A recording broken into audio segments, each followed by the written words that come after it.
Nagpakita ang ating Panginoong Jesucristo kay Tomas at sinabi ni Tomas, "Panginoon ko at Diyos ko." Ang talatang ito ay naging subject sa mga debate ng iba't ibang religious group dahil maliwanag na sinabi ni Tomas kay Jesus, "Panginoon ko at Diyos ko."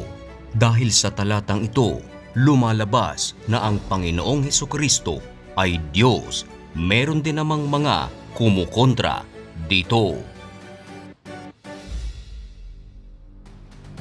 Noong nabubuhay pa sa laman ang ating Panginoong Jesucristo, ay maraming beses siya ay nagpaalala sa kanyang mga disipulo na siya ay mamamatay at pagkatapos ng 3 araw at 3 gabi, siya ay muling mabubuhay. Gaya ng kanyang sinabi sa Book of John, chapter 2, verse 19. Sumagot si Jesus at sa kanila'y sinabi, "Igiba ninyo ang templong ito at aking itatayo sa 3 araw." Ang salitang ito ay hindi naiintindihan ng mga Hudyo sapagkat ang kanilang iniisip ay literal na templo ang tinutukoy ng Panginoong Hesus. Sinabi nga ng mga Hudyo, 46 na taon ang pagtatayo ng templong ito at itatayo sa 3 araw? Ngunit ang tinutukoy ng Panginoong Hesukristo ay ang kanyang katawan. Verse 21.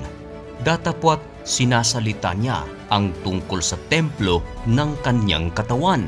Sa talatang ito maliwanag na ang kanyang tinutukoy ang kanyang katawan. After his death, 3 days, nabuhay muli ang ating Panginoong Hesukristo.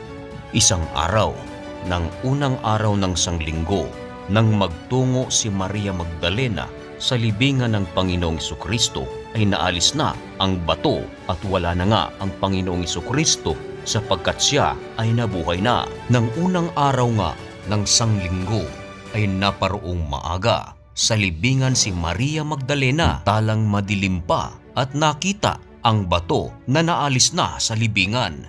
Tumakbo nga siya at naparoon kay Simon Pedro at sa isang alagad na iniibig ni Jesus. Nila'y sinabi, "Kinuha nila sa libingan ang Panginoon at hindi namin maalaman kung saan nila siya inilagay." Sa puntong ito, nang pumasok si Apostol Pedro at isa pang alagad, ay nakita nilang wala na roon ang katawan ng Panginoong Hesus. Kanila na lamang nakita ang panyo sa kanyang ulo at ang lino na nakabukod at nakaligpit na. At dahil dito'y nanampalataya sila at sila'y bumalik sa kanilang sariling tahanan. Subalit si Maria Magdalena na naiwan at umiiyak at pumasok at nakakita siya ng 2 anghel. Kapwa sila nakaupo. Ang isa ay nasa ulunan ng Panginoon samantalang ang isa ay nasa paanan ni Jesus. Tinanong siya ng 2 anghel kung bakit siya umiiyak. Sumagot naman si Maria, "Sapagkat kinuha nila ang bangkay ni Jesus at hindi namin alam kung saan nila inilagay ito." At nang lumingon si Maria, ay nakita niya ang Panginoong Hesus na nakatayo. Pagkasabi niya ng gayon, siya'y lumingon at nakitang nakatayo si Jesus at hindi nalalaman na yaon ay si Jesus. At nang malaman na ni Maria na ang kanyang kaharap ay si Jesus, inutusan siya ni Jesus na sabihin sa kanyang mga alagad. May mga naniniwala na ang Panginoong Hesukristo ay nabuhay na nga, subalit may isa rito na hindi naniniwala at ito ay si Tomas.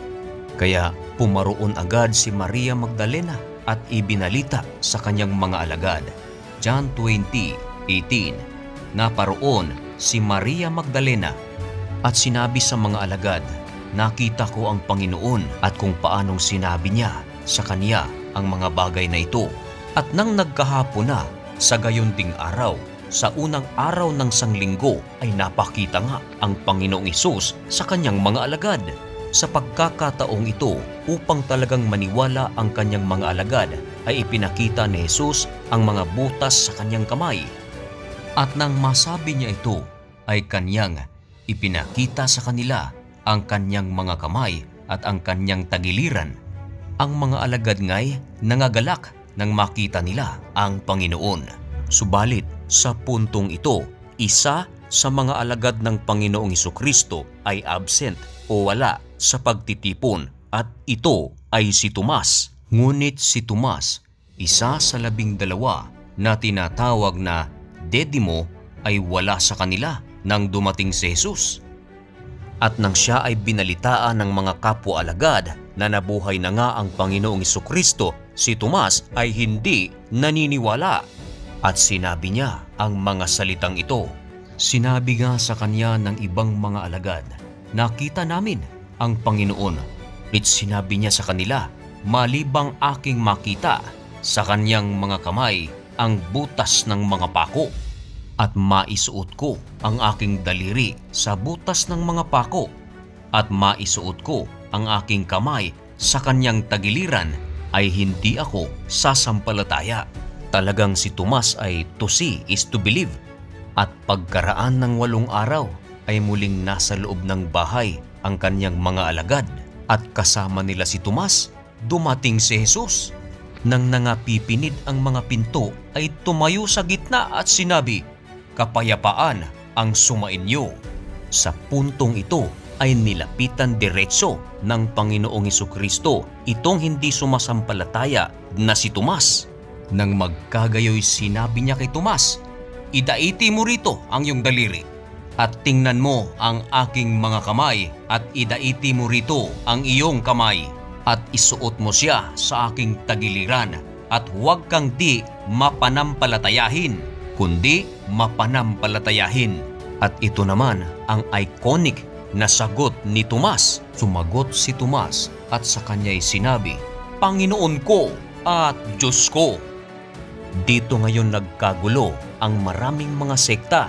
Maliwanag naman na ang kausap at kaharap ni Tomas rito ay walang iba kundi ang Panginoong Hesukristo. At sinabihan niya nga ito na Panginoon ko at Diyos ko. Hindi ito matanggap ng ibang mga sekta, yung mga sektang hindi naniniwala sa pagka-Diyos ng Panginoong Hesus. Sa puntong ito ay hindi sinaway ng Panginoong Hesukristo si Tomas. Hindi niya sinabi kay Tomas, "Hindi ako Diyos." Kung iyong naaalala mga kaibigan, si Pedro noong may magpatira pa sa kanya at sumamba, at ito nga si Cornelio, ay pinigilan siya ni Pedro na huwag itong gawin sapagkat siya raw ay tao. Noong si Juan ay nagpatira pa at sumamba sa anghel, pinigilan siya ng anghel na huwag gawin ito. Ayon sa anghel, sumamba ka sa Diyos. Si Pedro at ang anghel ay kapwa nila pinigilan ang mga taong nais sumamba sa kanila. Sa puntong ito naman mga kaibigan, hindi pinigilan ni Jesus si Tomas na tawagin siyang Panginoon ko at Diyos ko. Ito ay nangangahulugang ang Panginoong Hesukristo ay talagang Diyos at siya ay kinikilala ng kanyang mga alagad bilang Diyos.